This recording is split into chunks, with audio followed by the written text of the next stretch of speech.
Last time हमने जो है ना वो सब्जेक्ट वर्ब एग्रीमेंट जो है वो उसको स्टार्ट किया था, और उसको मैंने एक टॉपिक मैंने जस्ट आपके सामने डिस्कस किया हुआ है अबाउट ई-कैट और एम-डी-कैट इंग्लिश के हवाले से, और उसके कुछ एक्सरसाइज सॉल्व किए थे। तो और फर्स्ट क्लास से मैं ये चाह रहा था वोकैबुलरी को स्टार्ट करूँ, ठीक है। तो फाइनली थोड़ा वक्त है जिसमें वोकैबुलरी हम डिस्कस कर सकते हैं।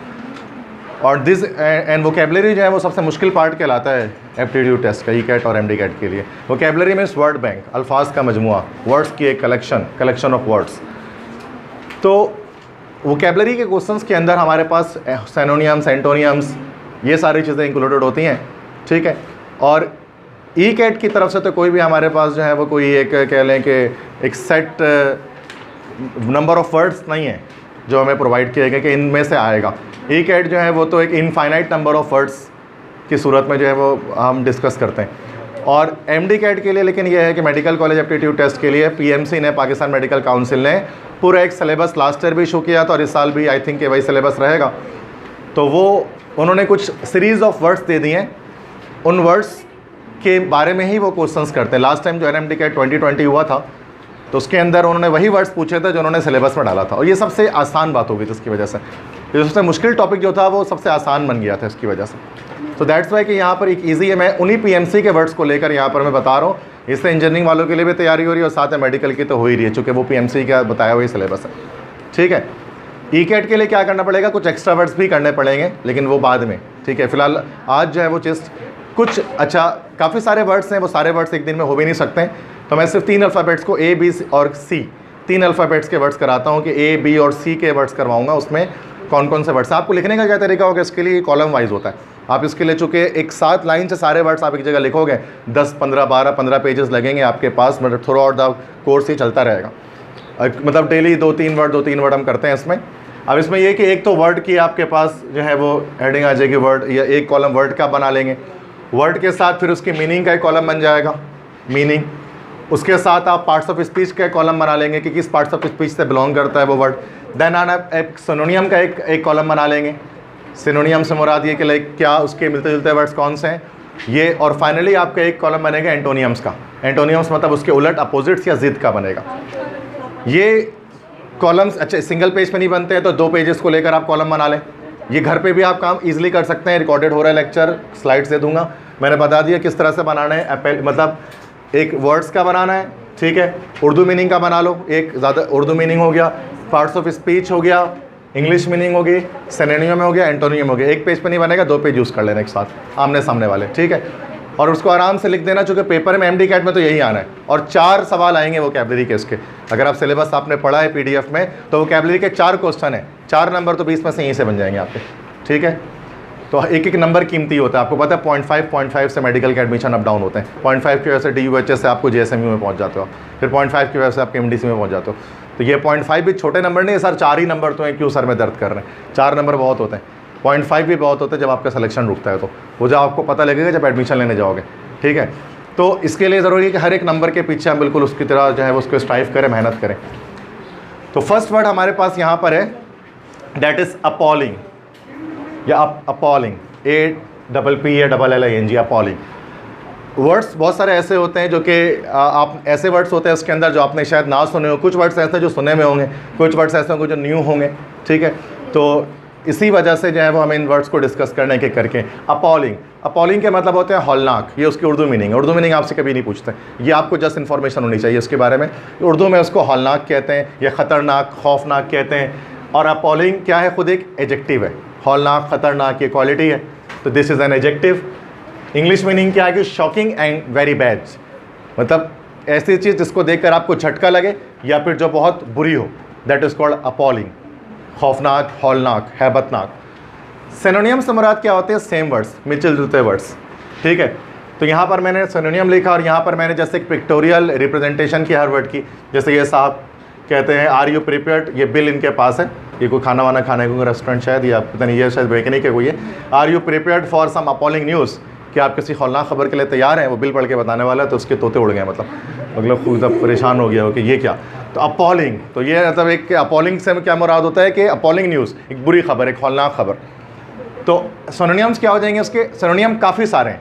अच्छा, सिनोनियम की एक पूरी लिस्ट मैंने यहाँ पर लिखी हुई है। तो आप सिनोनियम काफ़ी सारे, आप कुछ सिनोनियम को 4-5 सिनोनियम आप लाजमी मेमोराइज करेंगे। जैसे आप हॉलनाक, इसके लिए शॉकिंग भी लिख सकते हैं, horrific, horrifying, horrible, terrible, awful, dreadful, इन सब के मतलब खौफनाक है, हैबतनाक है। घासली, हाइडियस, हॉरेंडस, फ्राइटफुल। जैसे एट्रोकियस, अभी इतना फेमस वर्ड नहीं है तो उसको छोड़ सकते हैं। मतलब कम से कम 5 सिनोनियम आपको लिखने हैं और 5 वो सिनोनियम लिख लें जो कि आपको पता है, जो आप जानते हैं पहले से। इस तरह एबोमिनेबल, तो ये आइंस्टाइन के वर्ड्स थे, एबोमिनेबल बिजनेस, ठीक है। खौफनाक, एबहॉरेंट, आउटरेजियस, हेटफुल, लोथसम, ओडियस, ग्रूसम, ग्रिसली, ये सब के मतलब होते हैं हैबतनाक या खौफनाक। एमसीक्यू जिस तरह से भी आता है कि the सिनोनियम of appalling is dash, उसके बाद 4 ऑप्शन। अब सिनोनियम इनमें से कोई एक ऑप्शन भी तो हो सकता है ना ट्रू में, तो आपको मैक्सिमम जितने हो सके ना उतने आपको ऑप्शंस याद रखने हैं, या एटलीस्ट उतने तो याद रखने हैं जो आपको, जिसकी मायने पहले से पता है, आप उसको अपॉलिंग के साथ लिंक कर दो, ठीक है।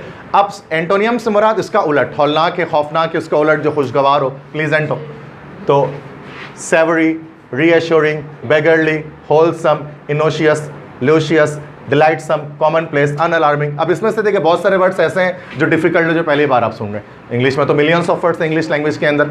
अब हौलनाक मतलब खौफनाक से मतलब फिर उसका उलट क्या होगा, जो आम सी हो, नॉर्मल सी हो, तो उसके लिए जैसे कॉमन प्लेस एक चीज़ होती है आम सी, या अनअलार्मिंग, जो चीज़ आपको चौंका ना दे, जो हौलनाक ना हो। तो बस ये 2 वर्ड जैसे आपने याद कर लिया तो आपका हो गया कि भाई ये एंटोनियम हो गए। ज़रूरी नहीं है कि आप सारे ही वर्ड को हर वक्त जो है जहन में रखो, हो सकता है जितने मैक्सिमम हो सके कर लो, ठीक है। तुक्का लगाने से अगर बचना है तो, मतलब इन केस के बहुत सारे ना, अकड़ बकड़ करने से बचना है, जितने मैक्सिमम हो सके उसको याद रख लो, वरना पूरी कराची आपको पता है तुक्के ही लगा रही होती उसको, क्योंकि वर्ड्स पता ही नहीं होता उसके मतलब क्या है।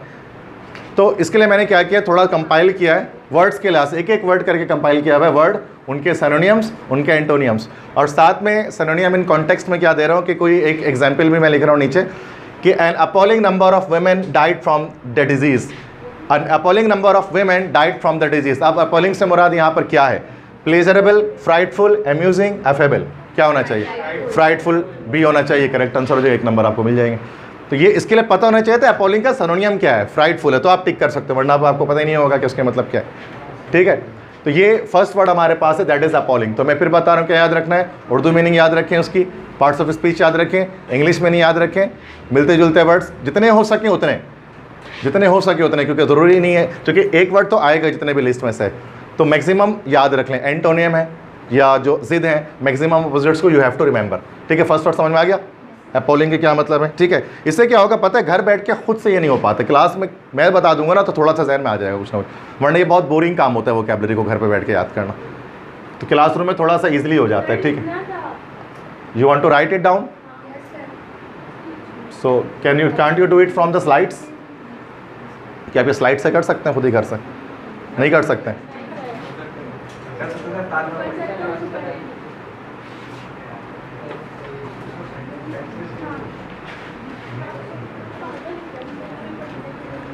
और भी कोई कर रहा है इसका मतलब, चलें करें फिर, रुक जाए सबर कर, मैं बताता हूँ। अच्छा नेक्स्ट है एस्टाउंडेड। तो एस्टाउंडेड जो वर्ड आपके पास है, एस्टाउंडेड ये खुद एक एडजेक्टिव है और इसके मतलब होते हैं हैरत ज़दा, हैरत में आ जाना, हैरत ज़दा हो जाना, दैट इज़ कॉल्ड सरप्राइजिंग हो जाना, दैट इज़ कॉल्ड एस्टाउंडेड। इसकी मीनिंग है वेरी सरप्राइज्ड और shocked by something because it seems very unlikely. अब बहुत ज़्यादा शॉक हो गया, बहुत सरप्राइज हो गए, हैरत में आ गए हो आप, ठीक है, क्योंकि कुछ ऐसा हो गया जो कि नहीं होना चाहिए था, दैट इज़ कॉल्ड एस्टाउंडेड, उसको हम कहते हैं। जैसे that girl is astounded, she is surprised, that little child is astounded। सिनोनियम क्या है, amaze, astonish, stagger, surprise, startle, stun, confound, dumbfound, stupefy, daze, nonplus। इन सब के मतलब होते हैं हैरत में आ जाना, हैरत ज़दा हो जाना, ठीक है। कुछ वर्ड्स न्यू है, कुछ वर्ड्स सुने में इसके अंदर सिनोनियम्स के अंदर। एंटोनियम्स इसका रिवर्स, जब हैरत में इंसान ना हो, कैजुअल मतलब रस्मी तौर पर जब फॉर्मली बिहेव कर रहा हो इंसान, casual, disinterested, impassive, bored, blasé, emotionless, not surprised, unsurprised, nonchalant, unemotional. इन सब का मतलब इंसान हैरत में नहीं है, बिना किसी जज्बात के मौजूद है। सिनोनियम है, इन कॉन्टेक्स्ट सिनोनियम से एक जोड़, इसको एग्जाम्पल करते हैं। Mister Hubert the staple countryman looked at the mayor astounded and already terrified by the resting on him. तो यहाँ पर क्या मतलब है, अमेज्ड होगा, चूँकि एस्टाउंडेड जो वर्ड है इसके सिनोनियम यहाँ पर अमेज्ड आएगा। एस्टाउंडेड का मतलब हैरत में आ जाना, अमेजमेंट में आ जाना। समझ में आ गया ये वर्ड? एस्टाउंडेड के क्या मतलब होता है? एस्टाउंडेड मतलब हैरत में आना, सरप्राइज हो जाना, ठीक है। सो थर्ड वर्ड हमारे पास ए से ही अभी चल रहा है, अपेरेंटली। ये आसान वर्ड है। अपेरेंटली मतलब ज़ाहिरी तौर पर, बज़ाहिर। अपेरेंट कहते हैं ना, अपेरेंट इमेज बन रही है, बज़ाहिर एक इमेज बन रही है। या हम ऑक्सीडेशन नंबर को कहते हैं apparent charge on an atom, is called oxidation number. क्योंकि वो बज़ाहिर एक चार्ज, झूठा एक चार्ज आ रहा होता है, बज़ाहिर एक चार्ज आ रहा होता है, असल में वो वैलेंसी होती है जो रियल चार्ज होता है। तो अपेरेंटली ज़ाहिरी तौर पर, एडवर्ब है, एल वाई जब आ जाता है तो इसका मतलब आप जानते हैं एडवर्ब का सफिक्स है, ज़ाहिरी तौर पर। कब यूज़ किया जाता है? Used when the real situation is different from what you thought it was. जब रियल सिचुएशन जो है ना वो वैसी ना हो जैसे आपने सोचा हो। मिसाल के तौर पे जैसे कि क्लोरीन है, जब आप उसकी वैलेंसी -1 होती है, लेकिन यही जब पर क्लोरिक एसिड में निकालते हो तो +5 निकल जाती है उसकी। आपने तो सोचा ही नहीं था +5 भी निकल सकती है, तो ऑक्सीडेशन नंबर, अपेरेंट चार्ज है वो। अपेरेंटली मतलब जो चीज़ आपने सोचा ना हो और वो चीज़ हो गया हो। सिनोनियम क्या हो जाएंगे भाई इसके? एक जैसे, सीमिंगली, एविडेंटली या ऑब्वियसली, ये इसके सिनोनियम में मिलते जुलते वर्ड। एंटोनियम क्या हो जाएंगे? Significantly, vitally, characteristically. ये इसके जहाँ पर हमारे पास सिनोनियम्स हो जाए, एंटोनियम्स हो जाएंगे, जिद हो जाएंगे, उलट वर्ड्स हो जाएंगे, ठीक है। अब सिनोनियम्स, अच्छा यहाँ पर एक एग्जाम्पल करते हैं। He acquired me, he acquitted me apparently and with a step that making an effort, ठीक है। सीमिंगली, ठीक है। अपेरेंटली मतलब सीमिंगली, बज़ाहिरी तौर पर, बज़ाहिर। सीमिंगली के मतलब यही होता है। तो अपेरेंटली मतलब बज़ाहिर, ज़ाहिरी तौर पर, कि जो चीज़ आप सोच रहे हो वैसी ना हो, उसके अलग हो जाए, ठीक है। नेक्स्ट है, बड़ा बड़ा सिंपल वर्ड है, अटैच्ड टू। अटैच टू, जुड़ा हुआ। अटैच सिर्फ एक वर्ब है, अटैच टू, जुड़ा हुआ, दिस इज एन एडजेक्टिव, ठीक है। जुड़ा हुआ की चीज़ अटैच है। To attach a particular quality to something is to consider it to have that quality. किसी भी चीज़ के साथ मुंसलिक हो जाना, अटैच हो जाना। जैसे ये दो चीज़ें एक दूसरे के साथ अटैच्ड हैं, पिक्चर में आप देख सकते हैं। सिनोनियम्स क्या हो सकते हैं अटैच के? Joint, fastened, connected, contiguous. अच्छा, ये that will be close, close, fond of. अच्छा, अटैच टू का मतलब कभी कभार ये भी होता है इमोशनली अटैचमेंट जो होती है ना, कि I am very attach to my mother, एक ये वाली अटैचमेंट भी होती है। तो उसका मतलब फिर fond of, devoted to, full of regard for, full of admiration for, वो जब लोगों के साथ अटैचमेंट होते हैं, दैट्स वाई। तो वो ये वाले भी हैं। तो जो दोनों मीनिंग में निकल सकते हैं उसके, मतलब फिजिकली जुड़ना भी हो सकता है, इमोशनली अटैचमेंट भी हो सकती है। एंटोनियम क्या हो जाएंगे उसके उलट? मतलब जो तोड़ देना, ठीक है। Disapprove, dissociate, disconnect, avoid, oppose, differ, refuse, disagree. इन सब का मतलब होता है कि मतलब रिजेक्शन, ठीक है, या जुड़ना, जोड़ नहीं है, बिल्कुल तोड़ देना।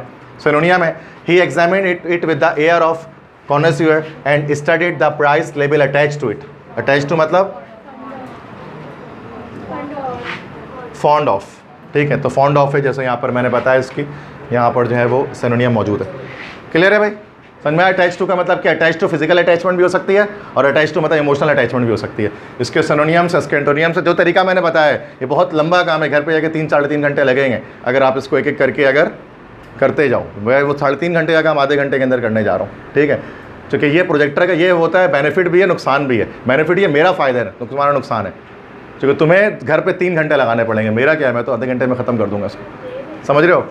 ज़रूरी इसलिए ये है कि अब ये ना समझो कि सर थोड़ा सा टॉपिक था आधे घंटे का, वोकैबुलरी तो कुछ नहीं है, बहुत कुछ है। अगर आप इसको घर पे लिखने जाओगे ना तो बहुत सारे वर्ड्स हैं, टाइम लगेगा उसको लिखने में, उसको तैयारी भी करनी है।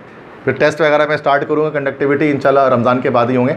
फिर उस वक्त आपको लाजमी फिर ये जीटी वगैरह जो भी होगा तो आपको उसमें करना पड़ेगा, ठीक है। अभी तो जीटी नहीं स्टार्ट कर रहे हैं कोई भी। अप्रेस्ड, अप्रेस्ड, अप्रेस्ड के मतलब होते हैं कि तखमीनी कीमत, किसी चीज़ की जो कीमत या लागत जो आती है, दैट इज़ कॉल्ड अप्रेस्ड। कि टू एग्जामिन समवन और समथिंग इन ऑर्डर टू जज द क्वालिटी, सक्सेस और नीड्स। किसी भी चीज़ को जज करना, उसकी क्वालिटी को चेक करने के लिए, उसका तखमीना लगाना, उसका अंदाज़ा लगाना, that is called apprise. Companies वगैरह में होता है अप्रेजल मिल रहा होता है। अप्रेजल हर साल में क्या होता है कि साल में एक प्राइवेट कंपनीज़ में क्या होता है, अगर आपने अच्छा परफॉर्म किया हो तो कंपनी आपको अप्रेजल देती है। अप्रेजल में क्या होता है, वो अंदाज़ा लगाता है सीईओ या मैनेजर कि इस बंदे ने काम पूरे साल में कैसा किया, उसके लास्ट उसको सैलरी में इंक्रीमेंट वगैरह दे दी जाती है। तो उसको अप्रेजल कहा जाता है, साल में एक बार हर कंपनीज़ में आता है। तो अप्रेजल मतलब किसी का तखमीना लगाना, किसी को चेक करना, एग्जामाइन करना। सिनोनियम क्या हो जाएगा उसका तखमीना लगाने का, किसी को चेक करने का? असेस, असेसमेंट जिसका वर्ड निकला है। एवेल्यूएट, एस्टिमेट, जज, रेट, गेज, गेज मतलब भी मेजर करना होता है, जैसे स्क्रू गेज वगैरह। सम अप, या रिव्यू या कंसीडर, इन सब का मतलब किसी चीज़ का तखमीना लगाना, ये इसके सिनोनिम्स है। एंटोनियम क्या हो जाएगा उसका? नेग्लेक्ट या रैंडोमाइज। नेग्लेक्ट कर देना, किसी चीज़ को नज़रअंदाज कर देना, उसको भाव न देना। या रैंडोमाइज, रैंडोमाइज मतलब बेतरतीब तरीके से कोई फैसला कर देना बिना एग्जामिनेशन के, रैंडम से निकला रैंडोमाइज, ये इसके एंटोनियम्स हो जाएंगे। सिनोनियम, अच्छा एक सवाल कि at the end of each teaching practice trainee teachers are asked to appraise their own performance, rate their own performance, के वो रेट करें अपने खुद के परफॉर्मेंस के, उन्होंने कैसे टीचिंग की है। हाँ बेटा, तो ये अप्रेज है ना, देखो कभी मैंने बताया था, इसको सुन लो, उसको सिंपल वर्ब का टॉपिक है ये, कि वर्ब की आईएनजी फॉर्म और वर्ब की third form sometimes they can be used as adjective. Verb की 2-4 मतलब फॉर्म्स होती है ना अलग अलग, तो वर्ब की एक प्रेजेंट पार्टिसिपल होती है, एक पास्ट पार्टिसिपल होती है। प्रेजेंट पार्टिसिपल आईएनजी फॉर्म को कहते हैं, पास्ट पार्टिसिपल वर्ब की थर्ड फॉर्म को कहते हैं। प्रेजेंट पार्टिसिपल, पास्ट पार्टिसिपल, ये दोनों एडजेक्टिव के तौर पर इस्तेमाल किया जा सकता है। जैसे I am reading an interesting story book, interesting खुद एक वर्ब की आईएनजी फॉर्म है और साथ में एडजेक्टिव भी है। मैं एक दिलचस्प कहानी की किताब पढ़ रहा हूँ, तो इंटरेस्टिंग यहाँ पर एडजेक्टिव हुआ। She is the boring girl, जो यहाँ पर बोरिंग क्या है? एक एडजेक्टिव है ना भाई। अच्छा, एक बोर्ड होता है, ईडी लग जाएगा तब भी एडजेक्टिव होगा, ईडी लग जाएगा तब भी एडजेक्टिव होगा। जैसे I am getting very much bored here, I am getting very much bored here, तो ईडी लगा, तो यहाँ फिर ये एडजेक्टिव हुआ। समझ रहे हो? She has a broken chair या he has a broken chair, break की थर्ड फॉर्म ब्रोकन, उसके पास एक टूटी हुई कुर्सी है, तो ब्रोकन यहाँ पर क्या है? एडजेक्टिव है। तो वर्ब की आईएनजी फॉर्म, वर्ब की थर्ड फॉर्म को हम वर्ब के साथ साथ एडजेक्टिव के तौर पे भी इस्तेमाल कर सकते हैं। यहाँ वर्ब की सेकंड थर्ड फॉर्म लगी हुई है, पास्ट पार्टिसिपल, तो ये एडजेक्टिव भी हो सकता है, वर्ब भी हो सकता है। बात समझ में आ रही है? जैसे he has broken the chair verb and I have a broken chair adjective. ये बहुत सिंपल बात है, ठीक है। तो अच्छा, ये समझ में आ गया इसमें क्या मतलब है? अप्रेस्ड का मतलब क्या है? किसी का अंदाज़ा लगाना, एग्जामाइन करना। और मैंने सिनोनियम्स एंटोनियम्स आपको बता दिए। एमडी कैट में मैं फिर बता रहा हूँ कि लाजमी ये वर्ड्स आने हैं, हट के कोई वर्ड नहीं आएगा, दूसरी किसी किताब को पढ़ने की ज़रूरत नहीं है। ई कैट वालों को मैं एक्स्ट्रा वर्ड्स कराऊंगा, ठीक है, लेकिन एम कैट वालों को कोई एक्स्ट्रा वर्ड नहीं कराने वाला मैं, उनके लिए बस यही है। अलास बहुत सिंपल वर्ड है, अफसोस, ठीक है। अलास, अफसोस, मतलब कुछ वर्ड्स बहुत आसान डाले हैं एमडी कैट वालों ने, पीएमसी ने। अलास, अफसोस, यूज्ड टू एक्सप्रेस सैडनेस और फीलिंग सॉरी अबाउट समथिंग, उदासी फील होना। अफसोस के लिए ये एक्सक्लेमेशन है, ये पार्ट्स ऑफ स्पीच के लिहाज से इंटरजेक्शन है।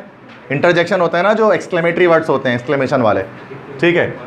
तो इसके अच्छा ये बहुत सिंपल जो कुछ चीज़ें हैं ना, पार्ट्स ऑफ स्पीच वगैरह, मैंने देखो स्टार्ट में आपको सब्जेक्ट वर्ब एग्रीमेंट कराया है और अब मैं देखो वोकैबुलरी पर आ रहा हूँ। थोड़ा सा बहुत बेसिक कॉन्सेप्ट अगर आप इनिशियली लेना चाहते हैं ना, इनिशियली बहुत basic concepts parts of speech के, चूँकि वो जो हम 9-10 में डिस्कस कर रहे होते हैं, तो उसके लिए जो है वो मतलब यूट्यूब पर ही मेरे चैनल पे इंग्लिश ग्रामर सीरीज़ के नाम से 48 लेक्चर्स की पूरी सीरीज़, 48 लेक्चर की बेसिक कॉन्सेप्ट्स की।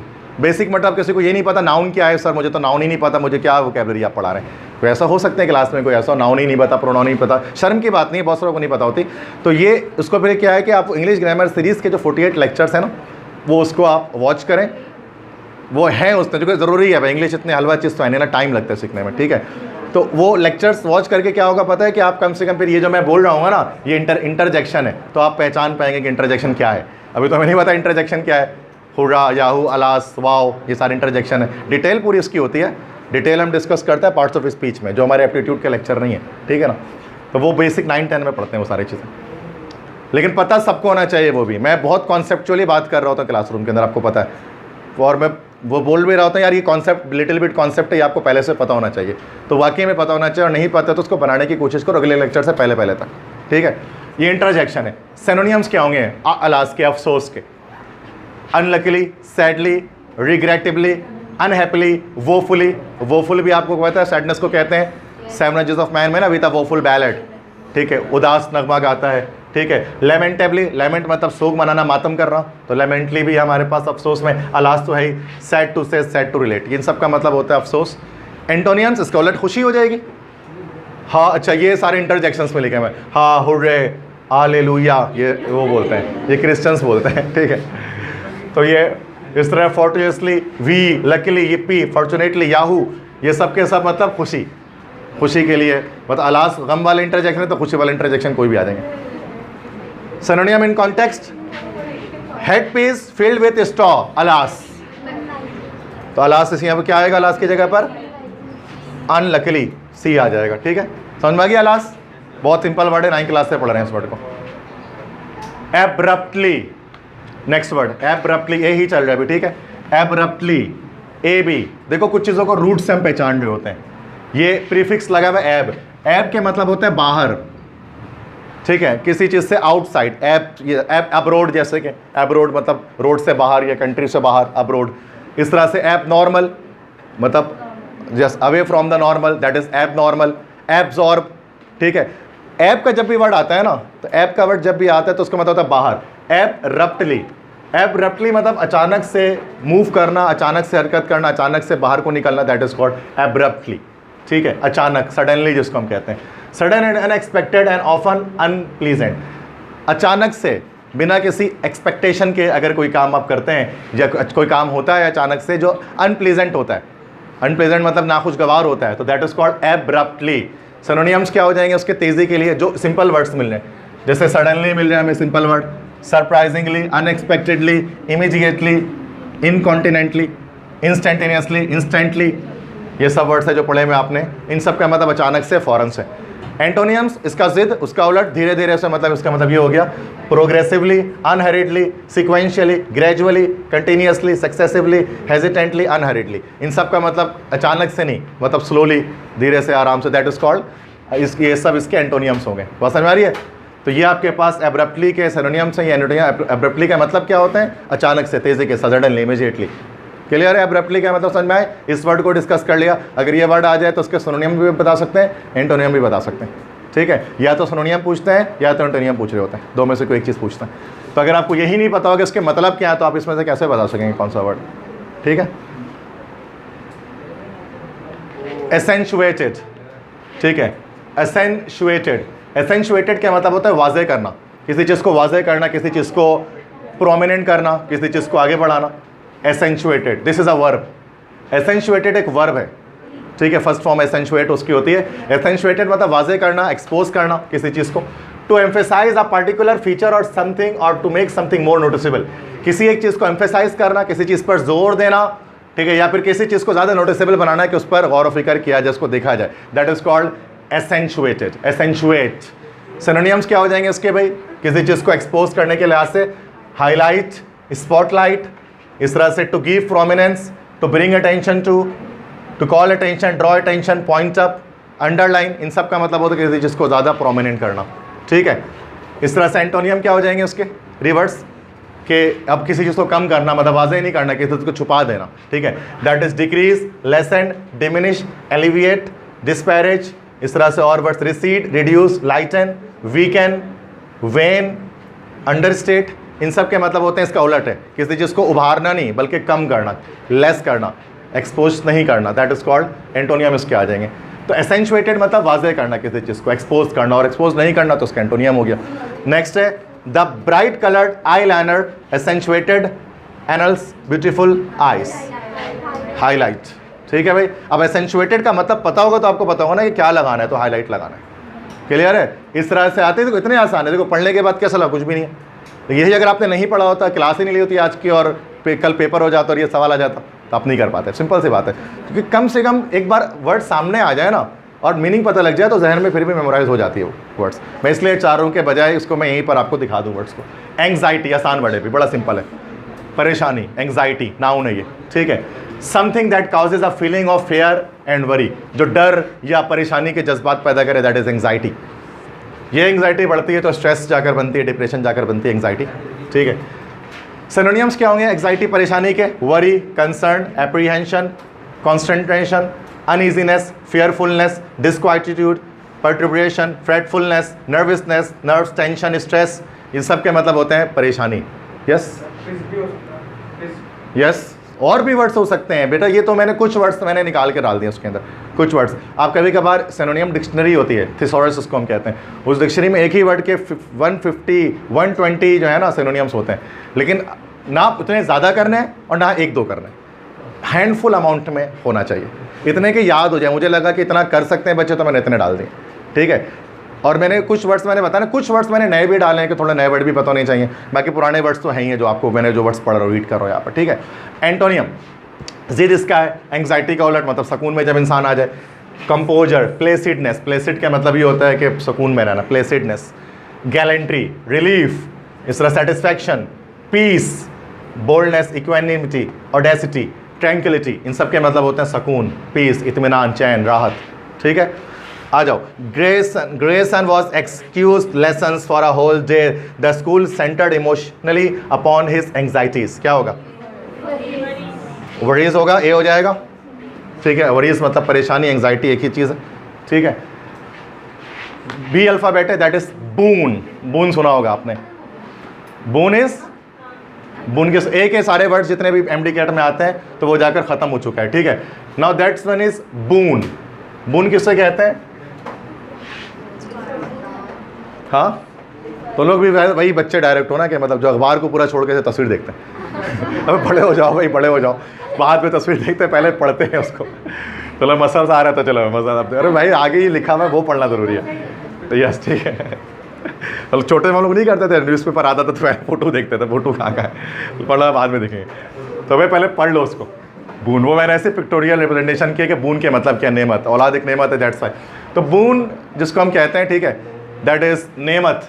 करम, दान लिखा हुआ है वैसा तो एक ही चीज़ है, नेमत भी कह सकते हैं। अच्छा, बून और ब्लेस, ब्लेस दोनों में फ़र्क पता है? ब्लेस मतलब रहमत, बून मतलब नेमत, अल्लाह की नेमत, that is called boon. Something that is very helpful and improves the quality of life. कोई चीज़, नेमत क्या चीज़ है?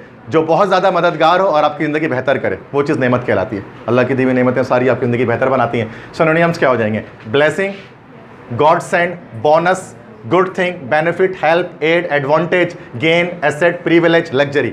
ये सारी चीज़ें बून के उसमें आ सकती हैं। ठीक है, जो इंसान के लिए, इंसान की लाइफ को बेहतर बनाती हैं, अच्छा बनाती हैं।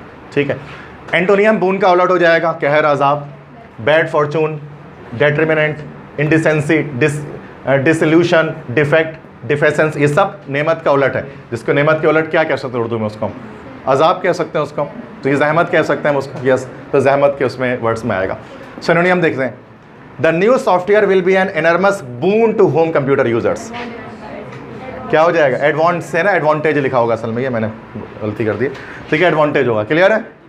ठीक है, समझ में आइए। बून के मतलब क्या? नेमत, कोई चीज़ जो आपके लिए बहुत इंपॉर्टेंट वर्ड है, boon. Water is the boon of God कहते हैं ना, वाटर के, या of springs are the boon of Almighty, बहुत सारे इस तरह के वर्ड्स निकाल सकते हैं। बी वाइल्डरमेंट, ठीक है, बी वाइल्डरमेंट। अब बी वाइल्डरमेंट के क्या मतलब है? वाइल्डरनेस एक वर्ड है, वाइल्डरनेस। वाइल्डरनेस के मतलब होता है वीराना। वाइल्डरनेस मतलब होता है वीराना। जैसे Siberia is a great wilderness, कि साइबेरिया रशियन एक पार्ट है, बहुत बड़ा वीराना है वहाँ पर। वाइल्डरनेस है ये, वाइल्ड जैसा है। तो बी वाइल्डरमेंट। अच्छा, वाइल्डरनेस में जब आप जाओगे तो क्या हो जाएगा? हैरान हो जाओगे, हैरान हो, परेशान हो जाओगे वहाँ जाके, वीराना कोई होगा नहीं वहाँ पर। तो वही वाइल्डरनेस से निकला है बी वाइल्डरमेंट, मतलब हैरानगी। तो वर्ड्स बहुत सारे ना रूट्स के साथ मिल रहे होते हैं आपस में। वाइल्डरनेस मतलब दैट इज, वाइल्डरनेस से निकला बेवाइल्डरमेंट मतलब हैरानी, एक नाउन है। मेंट जब आ जाता है लास्ट में तो दैट इज कॉल्ड के वो नाउन होता है, एब्स्ट्रैक्ट नाउन होता है। कंफ्यूज्ड एंड अनसर्टेन मतलब परेशान होना, एंग्जाइटी के उसमें भी आ सकता था ये। कन्फ्यूजन, इस तरह से आपके पास बेम्यूजमेंट, कन्फ्यूजन ये हो गया, मिस्टिफिकेशन, परप्लेक्सिटी, पजलमेंट, इन सब के मतलब हैरानी नाउन की सूरत में लिखा हुआ है। एंटोनियम्स इसका उलट हो जाएगा, दैट इज मतलब हैरानी ना होना, प्रिपरेशन, कंपोजर, एंटिसिपेशन, श्योरनेस, मतलब किसी चीज़ के बारे में यकीन से होना, परेशान हैरान ना होना किसी चीज़ के बारे में, दैट इज कॉल्ड एंटोनियम। इसके आ जाएंगे। सिनोनियम देख लेते हैं। चिप्स बिगेन द शेयर बेवाइल्डरमेंट, क्या हो जाएगा? कन्फ्यूजन हो जाएगा। बेवाइल्डरमेंट मतलब कन्फ्यूजन या हैरानी, सिंपल। ठीक है भाई, क्लियर है? ठीक है, तो ये बेवाइल्डरमेंट है। ब्रिस्कली, ये एक वर्ड है, 20 मिनट्स ऑफ यस मिसेस ओकेंटप, उसके अंदर a man came in briskly, ये वर्ड आता है कि जैसे ही मिसेस ओकेंटप गई उसके बाद एक शख्स तेज़ी में अंदर दाखिल हुआ, ब्रिस्कली, तेज़ी से, एडजेक्टिव। ठीक है, अच्छा ये एडजेक्टिव नहीं है, सॉरी गलत लिख दिया मैंने यहाँ, this is called, this is adverb, ये एडवर्ब है। ठीक है, एल वाई आ जाता है तो एडवर्ब है। क्विक, एनर्जेटिक एंड एक्टिव, तो तेज़ी के साथ मतलब। ठीक है, अब सिनोनियम क्या हो जाएगा? Energetically, quickly, rapidly, fast, smartly, hurriedly, efficiently, इन सब का मतलब तेज़ी से, फ़ौरन से। एंटोनियम स्लोली, इसके मतलब आ जाएगा स्लोली, इस तरह स्लो, लेजरली, डेलिबरेटली, स्लगिशली, तो ये सब के मतलब ये कॉमन वर्ड्स हैं। बाकी वर्ड्स भी हैं जिसके मतलब होता है स्लो, इसका उलट है सिनोनियम में। The others were walking briskly to keep warm, क्या हो जाएगा? स्पीडली। B option. ब्रिस्कली मतलब स्पीडली, ये सेकंड ईयर से वर्ड निकाला गया आपके, क्योंकि उन्होंने पता है क्या किया है कि मैंने बताया था ना कि वर्ड्स उन्होंने आपके बुक से निकाले हैं, और एमडी कैट वालों ने बोला हम कॉमन सिलेबस फॉलो करेंगे, तो उन्होंने चारों बुक्स में से जो भी बुक्स है ना, चारों बुक उनमें से वर्ड्स निकाले। तो जो वर्ड्स आपको नहीं मिल रहे थे ना यहाँ पे शुरू में जो आए थे, वो सारे वर्ड किसी और टेक्स्ट बुक्स को निकाले गए, और ये निकाला गया हमारे सिंटेक्स से। ब्रिस्कली 20 मिनट से ये वर्ड निकाला गया। तो कुछ वर्ड्स हमारे पास से निकल रहे, कुछ वर्ड्स कहीं और से निकल रहे हैं, तो लेकिन हमें इससे कोई सरोकार नहीं है, चूँकि हम तो हम इसको सारे वर्ड्स को देखेंगे, ठीक है। बीड, बीड बड़ा सिंपल वर्ड है, मोतियाँ, ठीक है, या मोती या फिर तस्बीदाने के जो बीड्स होते हैं वो हम कहते हैं। A small piece of glass या वुड या ETC with a hole through it, hole भी हो उसके अंदर, that can be put on a string with others of the same type and worn as jewellery et cetera. मतलब मोतियों को जाहिर से टाँक देंगे जब उसको धागे में, तो उससे हार बन जाएगा, माला बन जाएगी, उसको पहना जा सकेगा। सिनोनिम्स क्या हो सकते हैं बीड के? बड़े सिंपल, ये नाउन है भाई। Ball, pellet, pill, globule, spheroid, spherule, sphere, oval, रॉ मतलब ऑर्ब, राउंड, पर्ल, इन सब का मतलब बीड ही कोई है, मोती जैसी कोई चीज़। एंटोनियम नहीं निकलेगा, कोई नाउन्स का एंटोनियम नहीं निकलता है। ये तो कुछ चीज़ है ना, मार्कर का एंटोनियम क्या निकलेगा? नहीं निकलेगा कुछ भी। चेयर का एंटोनियम क्या निकलेगा? कुछ भी नहीं निकलेगा। मतलब नाउन के जैसे कॉमन नाउन के एंटोनियम हम नहीं निकाल रहे होते हैं, इसलिए वहाँ एंटोनियम मैंने छोड़ दिया, कुछ भी नहीं डाला उसके अंदर। इसका एंटोनियम हो ही नहीं सकता, क्योंकि ये कोई चीज़ है, सामान है, सामान का एंटोनियम नहीं होता। हाँ, कोई कैरेक्टरिस्टिक है, कोई क्वालिटी है, कोई चीज़ है, उसका एंटोनियम हो सकता है, ठीक है। Synonym, I am a cluster of bright beads, क्या हो जाएगा? बी, पर्ल हो जाएगा, ठीक है। ब्रीमिंग, नेक्स्ट वर्ड ब्रीमिंग। ब्रीमिंग का मतलब होता है ना, जैसे the king's treasure is brimming with gold, कि लबालब भरा होना, कि बादशाह का खजाना सोने से लबालब भरा है। तो ब्रीमिंग का मतलब होता है भरा होना, लबालब भरा होना, दैट इज कॉल्ड ब्रीमिंग, नाउन है ये। द टॉप, अच्छा ब्रीमिंग के दो मायने, एक मायने तो फिल और be full to the point of overflowing, इतना भर जाना कि बहना शुरू हो जाए, दैट इज कॉल्ड ब्रीमिंग। और एक और पहला वाला भी है, the top edge of a cup, bowl या ग्लास, मतलब जब कप वगैरह के जो ऊपर वाला पार्ट होता है ना, कप के बिल्कुल ऊपर, ठीक है, जिस पर माउथ लगाकर मतलब जिस तरह करते हैं, तो वो दैट इज कॉल्ड, जो है आपके पास जो ब्रीमिंग का पार्ट, वो ब्रीमिंग कहलाता है, वो कप के ऊपर वाला हिस्सा। इस तरह कैप के ऊपर वाला जो वाला जो हिस्सा होता है, दैट इज कॉल्ड ब्रीम, ठीक है, जो किनारे उसके होता है।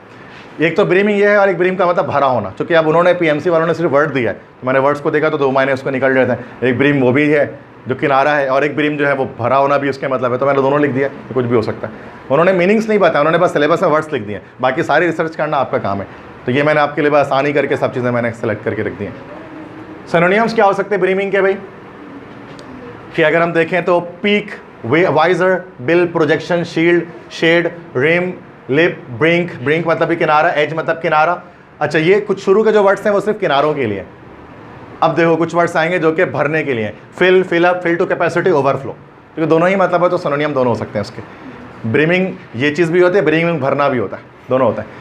एंटोनियम, अब इसका पहले ओवरफ्लोइंग का उलट निकाल दो, सारा भरे हुए का उलट। Empty, depleted, inadequate, stark, shy, deficient, drained, leisure, insufficient, short, incomplete, wanting, thin, exhausted, unfilled, शॉर्टिश।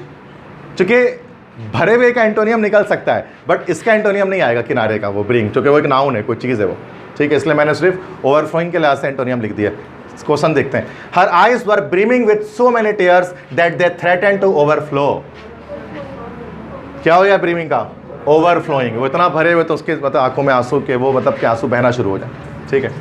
अब क्या अफसोस क्यों कर रहे हो? बैफलिंग, बैफलिंग के मतलब भी, बैफलिंग भी सेम वर्ड है, हैरान हो जाना, हैरान कर देना, बैफल, बैफलिंग मतलब कोई हैरान हो जाए, कोई एडजेक्टिव है ये, ठीक है, परेशान हो जाए, हैरान हो जाए। To cause someone to be completely unable to understand और एक्सप्लेन समथिंग, मतलब आप बिल्कुल नाकाम हो जाए किसी चीज़ को समझाने में, बताने में, मतलब आप बैफल हो जाना। सिनोनियम क्या हो जाएंगे? पजलिंग, बिवाइल्डरिंग, मिस्टीरियस, बेम्यूजिंग, कंफ्यूजिंग, बस काफ़ी है, ठीक है। और एंटोनियम क्या हो जाएंगे? अब परेशानी का उलट, क्लियर, डिफरेंट, मतलब क्लियर हो जाना किसी चीज़ से, तो ये काफ़ी है। सिनोनिम्स क्या है भाई? Some of the country's customs are baffling to outsider, मतलब क्या थे? बैफलिंग का क्या? बैफलिंग हैरान कर देने वाला। रेसाइटिंग, परसेप्टिंग, सीमिंग, परप्लेक्सिंग। परप्लेक्स का मतलब होता है हैरान करना। 9th क्लास में चिल्ड्रन एक पोम थी, उसके अंदर था ना, and the question that perplexed me have vanished quite away, और वो सवाल जिन्होंने मुझे परेशान किया वो रुखसत हो गए। हेनरी लॉन्गफेलो की नज़म थी, चिल्ड्रन 9th क्लास में पढ़ा होगा, उसमें ये वर्ड था परप्लेक्सिंग, ठीक है, ठीक है। नेक्स्ट इज बैशफुल, ठीक है, next is bashful. Bashful, modest, shy, शर्मिला या शर्मिली, that is bashful, full of bashness, ठीक है। शाई एंड ईजिली एम्बेरेस्ड, शर्मीला या फिर जो आराम से एम्बेरस हो जाता हो, दैट इज कॉल्ड बैशफुल। ठीक है, ये लाइन आपकी इंग्लिश से ली गई है सेकंड ईयर फर्स्ट ईयर से, वो that is lines from Deserted वैलेज।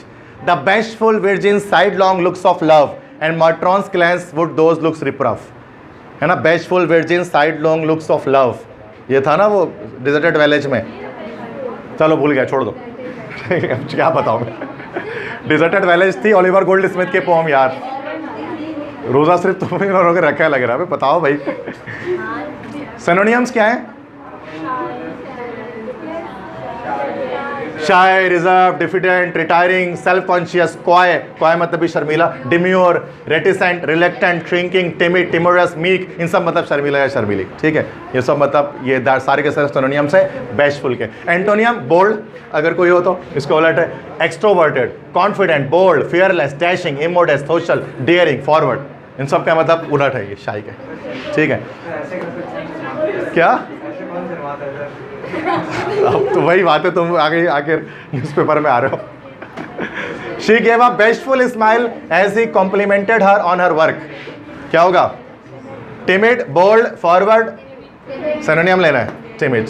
ठीक है, समझ में आया बेस्टफुल का? अच्छा बी तक ही करेंगे, बी खत्म हो जाएगा तो छोड़ देंगे। ठीक है, बस बी तक करते हैं, सी नेक्स्ट टाइम करेंगे। बैकंड, बैकंड हाथ हिलाकर इशारा करना या किसी को बुलाना, that is called beckon, beckoning. ठीक है, हाथ हिलाकर किसी को इशारा करना।